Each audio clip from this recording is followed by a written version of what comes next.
네, 김삼아 의원님 하시고 이종배 의원님 하시죠. 네.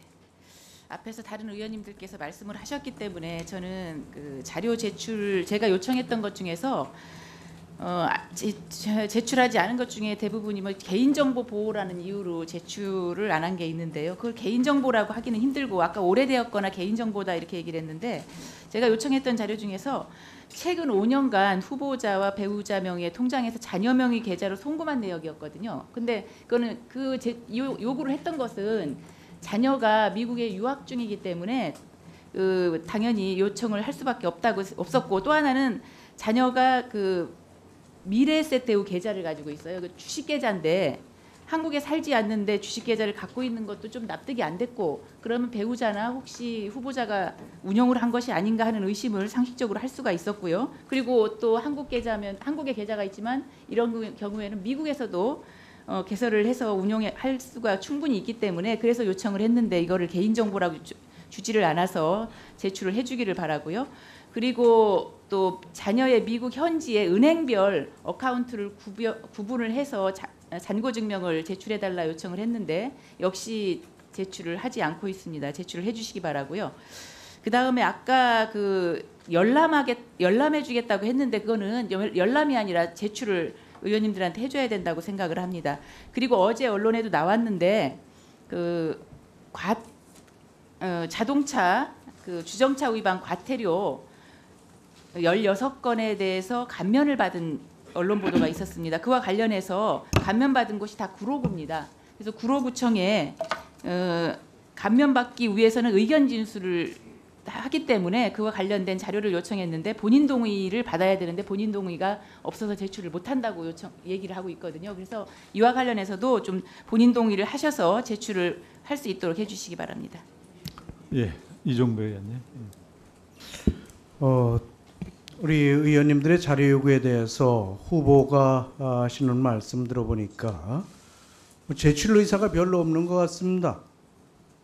질문 과정에서 뭐 소상하게 말씀드리겠다라든지 또는 뭐 열람을 시켜드리겠다든지 오래돼서 없는 자료라든지 이 자료를 지금 이상 더 이상 제출할 의사가 별로 없다 하는 생각이 듭니다.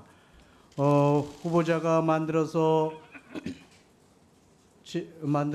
이런 배부한 자료가 자유한국당 미제출 공통자료 목록 이렇게 가지고 했던 걸 여당 의원님들이 이건 지나친 자료 요구다 이러시고 그 중에서 대표적인 게 이제 병원에서 수술받은 일시 및 수술 병원 이렇게 된 걸 가지고 말씀을 하시는데 이 부분에 대해서는 우리 후보께서도 이런 병원 진료 기록을 다른 후보들 청문하는 후보들한테 요구했던 자료들이 있습니다. 이런 자료들 이것도 필요해서 그런 건데 요구한 의원님한테 제가 알아보니까 이 부분에 대해서는 병원에 특실 갑질했다 하는 제보가 있어가지고 이거에 대해서 확인하기 위해서 요구한 거라는 거거든요.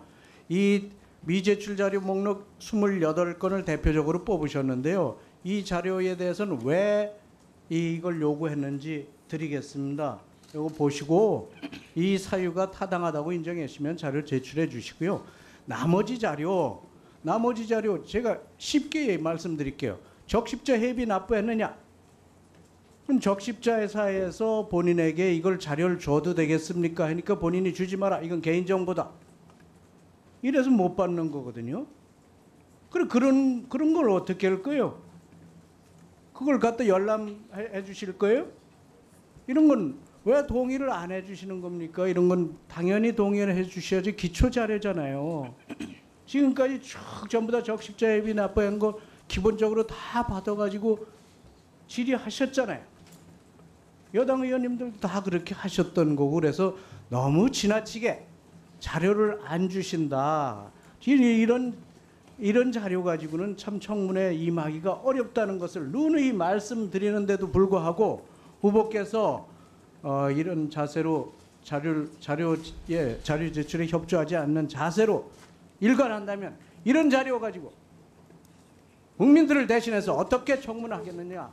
다시 한번 강력하게 자료를 성실껏 조속히 제출해 주실 것을 촉구합니다. 예, 그 후보자님 지금 네. 그 이제 세세한 내용들은 다 메모를 하셨겠고 대체로 이제 물론 그 예민하게 생각할 수 있는 부분도 있고 사생활 관련된 것이어서 과연 적절하냐는 의문이 있을 수도 있는데 이제 그런 것은 또 그 요구한 의원의 이제 그 취지가 있을 거 아닙니까?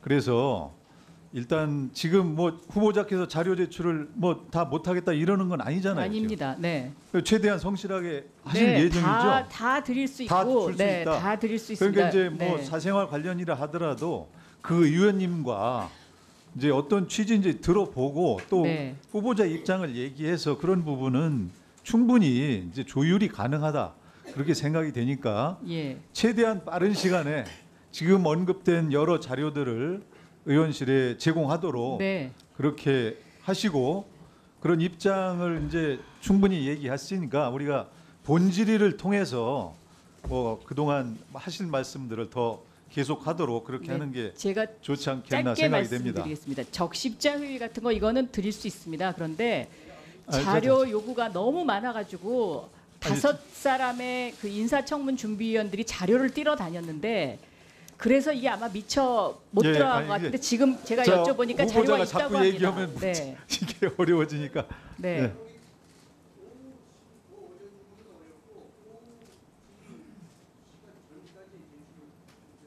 예, 최대한 빨리 해주세요. 오후 2시 정도까지는 해주세요.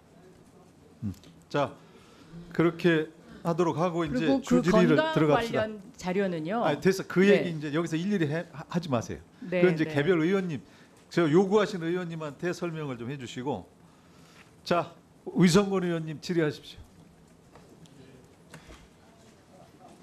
첫 질의까지 시간이 많이 걸렸습니다. 예, 제주 서귀포 출신 더불어민주당 위성권 의원입니다. 우선 중소벤처기업부 장관 후보자로 지명되신 것을 축하드립니다. 네, 감사합니다. 네. 중소기업부는 문재인 정부에서 성공하는 중소기업, 강한 중소기업을 만드는 것이 사활적 문제입니다. 그래서 중소기업과 자영업자 그리고 벤처기업이 후보자에게 거는 기대가 매우 크다고 생각합니다. 후보자께서는 지난 15년간 국회의원으로서 많은 경험을 쌓아오셨습니다. 우리나라 상공인과 소공인과 중소기업 정책을 세우고 집행하는 부처의 장이 된다는 것은 경험뿐만이 아니라 전문성과 정책 비전을 갖추어야 하기에 이에 몇 가지 후보자에게 입장을 묻도록 하겠습니다. 우선 일부 지난 시간 동안에 의혹이 제기되었던 사안에 대해서 몇 가지 묻도록 하겠습니다.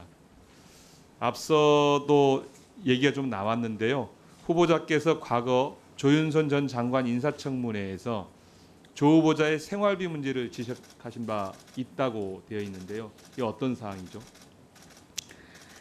조윤선 장관의 인사청문회에서는 그 조윤선 장관과 조윤선 장관의 남편과 관련된 그 급여 부분에 문제가 있다라는 것이 이제 그 당시에 민주당 의원들의 질의의 주된 내용이었습니다. 그러니까 예를 들면 우리나라의 그 재벌 그룹들이 임원들의 월급에다가 비자금을 얹어서 월급을 상당히 많이 주고 대신 그 월급에서 골프 접대라든가 식사 접대 비용을 빼내는 이제 이러한 그 불법적인 방법을 사용하는 것처럼 김앤장도 그거와 똑같은 비자금을 조윤선 전 장관의 남편의 급여에다가 얹어서 사용했다는 의혹이 상당히 짙었다. 그래서 여기에 관한 질의를 저희 민주당 의원들이 했고요. 그 과정에서 조윤선 전 장관이 실질적으로 본인이 1년에 어떤 해에는 5억, 어떤 해에는 7억 5천 원의 생활비를 사용했다라고 본인이 얘기를 했습니다. 그런데 이제 일반 상식적으로 7억 5천만 원의 생활비를 1년에 다 쓰려면 그것은 좀 비정상적인 지출이 아니냐.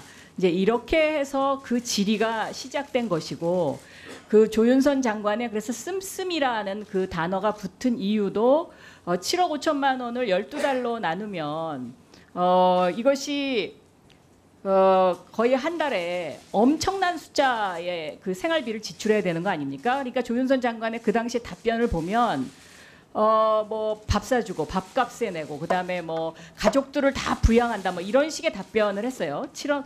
근데 그거와 제가 그 남편이 좀 그 고액 연봉자라고 해서 그 고액 연봉을 세금을 내기 전에 세전 소득으로 계산을 해가지고 그것을 12달로 나눠서 당신 1년에 이만큼 쓰니까 이거는 서민들을 위한다 그러면서 무슨 이거는 말이 안 되는 거 아니야 이런 이제 질문이거든요.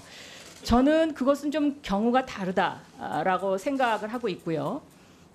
세전 소득을 계산을 해서 이제 얘기를 하잖아요. 이제 1년에 소득이 얼마다. 근데 거기에 소득세하고서 세금 전부 포함해서 약 40%가 넘습니다. 그러면 결국은 그 수입의 약 절반 정도를 실제로 받게 되는 거고요.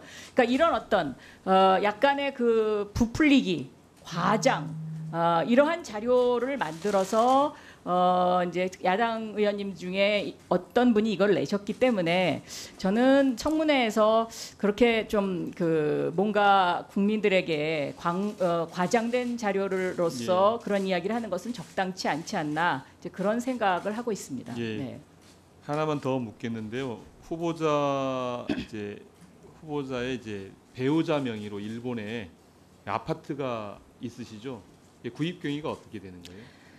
저희 남편이 일본을 가게 된 것은 이명박 정권 시절에 BBK와 관련해서 사찰을 받아가지고 다니던 직장을 그만두게 됐고요. 그래서 일본으로 쫓겨가게 됐습니다. 그래서 몇 개월을 일본에서 쉬다가 새로 취직을 하게 됐는데요. 그 당시에는 일본에 몇 년을 근무해야 될지도 알 수 없는 막막한 상황이었기 때문에 일본에서 렌트비를 내고 처음에 몇 개월을 살다가 이거는 너무 낭비가 심한 것 같다. 그래서 이제 아파트를 구입을 했는데 첫째, 일본 은행으로부터 대출을 받아서 구입을 한 것이 전체 액수의 약 60% 정도, 70% 정도 되고요.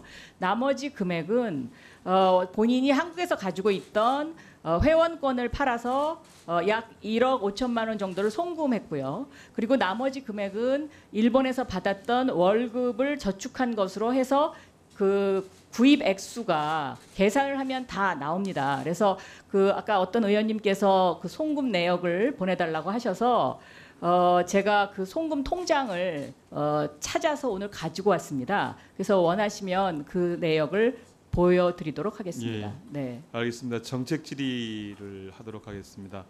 약소금을 폐지해야 된다. 저는 네. 그렇게 생각을 합니다. 지난 2018년에 어음부도 업체가 469개고요. 부도 금액은 2조 9,159억입니다. 이게 중소기업의 자금난 원인 중에 하나가 대금 회수가 지연되는 일이거든요. 실제 한 500개 기업 정도 되는데 거래업체 그리고 관계되어진 하청, 재하청 업체까지 하면 한 10만 개 업체 정도가 부도에 영향을 미쳤을 거라고 생각이 되어집니다. 이것에 대한 개선 사항을 갖고 계십니까? 예. 저는 지금 위성권 의원님께서 지적하신 대로 약소금은 궁극적으로 폐지돼야 한다라는 데는 동의합니다. 그런데 이 약소금이라는 것이 단계적으로 내려가지 않습니까? 그러니까 어음깡으로도 사용되고 또 하청에서 하청업체로 계속 내려가면 갑자기 폐지를 하게 되면 그 폐지한 데 따른 아주 영세한 기업들의 부작용이 생기기 때문에 이것을 유통과 관계된 부처와 협의를 해서 약소금 폐지한다는 어떤 예고 기간을 주고 연착륙을 하는 방법이 좋겠다. 그래서 앞으로 지금 위성권 의원님께서 지적하신 약소금 폐지와 관련된 부분은 관련된 관계부처와 제가 만약에 장관으로 취임을 하게 된다면 TF팀을 구성을 해서 여기에 대한 그 앞으로의 그 시간대별 그 어떤 계획을 밝히도록 하겠습니다. 네. 후보자께서 서민과 그리고 약자들을 위해서 열심히 노력해온 만큼 구체적인 정책으로 드러나기를 기대하겠습니다. 네, 감사합니다. 예, 수고하셨습니다. 다음에는 정우택 의원님 질의하시기 바랍니다. 이 문재인 정부를 보면은 이 국회 인사청문회 통과 의뢰를 보고 후보자의 결격 사유가 드러나도 그대로 임명하고 있습니다. 후보자에게 단도직입적으로 질문하겠는데 만약에 오늘의 청문회 진행 과정에서 후보자의 도덕성 또 청렴성 자질 면에서 결격 사유 고위공직자로서의 결격 사유가 드러나면 사퇴할 용의가 있습니까? 네, 국민들께서 그렇게 생각하신다면은 그렇게 해야 되겠죠. 네. 네. 후보자가 그 청문위원 시절 이렇게 보면은 뭐 낙마왕 또 뭐 저승사자 이런 수식어가 붙어 다닐 정도로 후보자 또 배우자 또 자녀들 신상을 아주 탈탈 털었어요.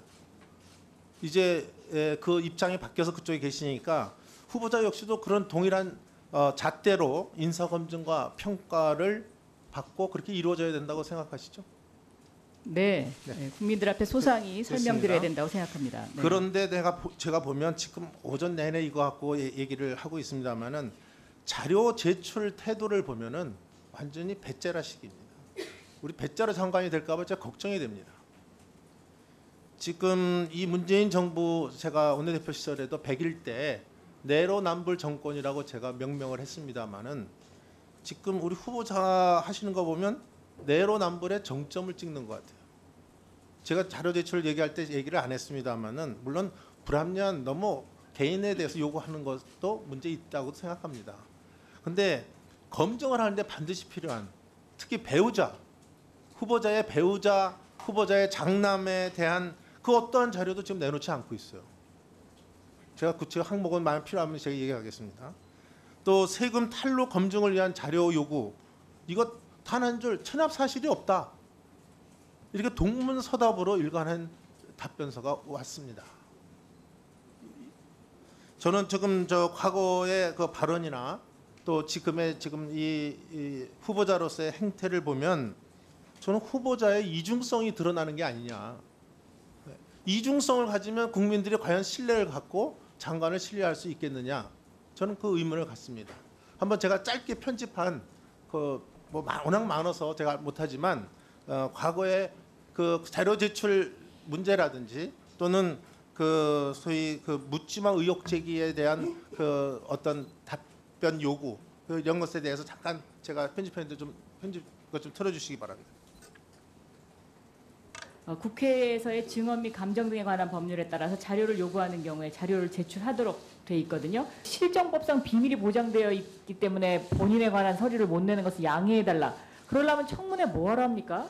자료 제출을 안 하시고서 어떻게 검찰총장으로서의 직무를 2년간 떳떳하게 하실 수 있다고 생각합니까? 다 그 의혹과 관련된 자료들입니다. 그러고서 말씀으로만 자기는 결백하다는 거예요. 증명하셔야죠. 저는 82년도에 MBC에 입사해가지고요. 지금까지 제가 제 재산을 어떻게 불렸는지 다 소명할 수 있습니다. 그 의혹에서 벗어나시려면 이 자료를 제출해 주시면 됩니다. 10분 만에 뽑을 수가 있습니다. 그러니까 제출해 주십시오. 국회 자, 거기까지만 제가 하겠습니다. 시간이 없어서. 지금 청문위원으로 여기 앉아 있을 때 하고 후보자로 거기 앉았을 때 하고 말과 행동이 다른다면 그건 이중성이죠. 신뢰를 못 갖는 거죠. 아니요, 그렇지 않습니다. 자, 잠깐 네. 제가 마지막 질의를 하고 답변을 하시기 바랍니다. 지금 예를 들어서 지금 후보자의 말이죠. 배우자의 제가 요구한 거 보면 그 거래 내역이라든지 무슨 금융 통장이라든지 뭐 여러 가지 그 요구에 대해서 그 답변이 오지가 않고 있어요. 그래서 저는 이거를 보면은 지금 무슨 말씀이 생각이 나냐면 지금 자료 제출을 안 한 거에 대해서 지금 얘기를 하는 겁니다. 당연히 제출할 수 있는 자료고 당연히 요구해야 되고 내야 될 자료인데 안 내는 것을 이것을 보고서 제가 어떤 생각이 드냐면 아까 그 천성관 검찰총장 그거 할 때처럼 자료 제출을 안 하고 어떻게 중기부 장관으로서도 떳하게 직무를 수행하려고 하십니까? 그러면서 뭐라고 그랬어요? 끄트머리 이렇게 청문회 뭐하러 합니까? 이렇게 하셨는데 한번 그거에 대해서 지금 자료 제출 안 한 것에 대해서 여기에 있을 때하고 거기 있을 때하고 다른 점에 대해서 한번 얘기 좀 해보시죠. 네, 저는 다르지 않다고 생각하는데요. 제가 자료 제출을 안 한 145건은 제가 청문위원으로서 하면서 다른 후보자님들도 청문회 당일날 다 열람을 했던 자료들입니다. 특히 이 천성관 후보님 지적하셨는데 제 기억에 이 천성관 후보님은 그 당시에 아파트의 투기와 관련돼서 저희가 왜 이 자료가 필요한지에 대해서 정확한 제보를 받고 자, 그 자료를 됐어요. 그 정도만 후보님한테 자 그러면 네. 제가 그 얘기를 하겠습니다. 지금 제가 요구한 그 자료 중에 그 배우자 아들의 금융 거래 내역, 네. 통장 입출금 내역, 해외 송금 내역 이거 왜 안 냅니까? 또 후보자 배우자의 거래 계좌 거래 내역 이거 당연히 내야 됩니다. 이게 그리고 왜 네. 잠깐요. 주식 거래 내역 이것도 안 내요. 또 배우자의 임대 소득세 납부 내역 이거 세금 탈루 문제 때문에 이것을 저 자료를 요구하는데 이거 안 내고서 과연 지금 뭐라고 그랬어요? 저 청문회 하실 때 82년 저기 MBC 기자 들어올 때부터 지금까지 어떻게 재산 늘렸는지 다 소명할 수 있다고 그러는데 이 자료 안 내고 어떻게 소명을 할 수가 있습니까? 네, 제가 저는 소명 가능합니다. 그런데 이 금융거래 내역과 관련해서는 드릴 수 있는 것도 있고 드리지 못하는 것도 있는데요. 제가 드릴 수 있는 거는 그때는 다 소명할 수 있다고 그랬잖아요. 네, 지금 합니다. 그런데 근데 왜 지금은 소명을 못 하냐고요? 왜 못하냐면요. 제 아이와 제 남편이 지금 한국에 없습니다. 그래서 이게 본인 동의서를 받아야 되는데 금융기관에서 아니 제가 직접 금융기관에 갔었습니다. 그런데 본인이 와서 사인하기 전에는 금융거래법상에 이걸 드릴 수 없다. 그래서 제가 못 드리는 게 일부 있고요. 자, 그거는 자 국민이 판단하게 과거 그러니까 예를 들어서 제가 다음 질의하기 때문에 그거는 네. 제가 지금 그 말씀은 제가 그걸 답변이라고 하십니까? 만약에 박영선 의원이 여기 청문이었으면 난리 났을 겁니다. 내로남불의 형태를 보이지 마세요. 그러니까 자 아까 조윤선 의원 거 잠깐 얘기가 나왔는데 잠깐 그거 틀어보겠습니다. 들어보세요.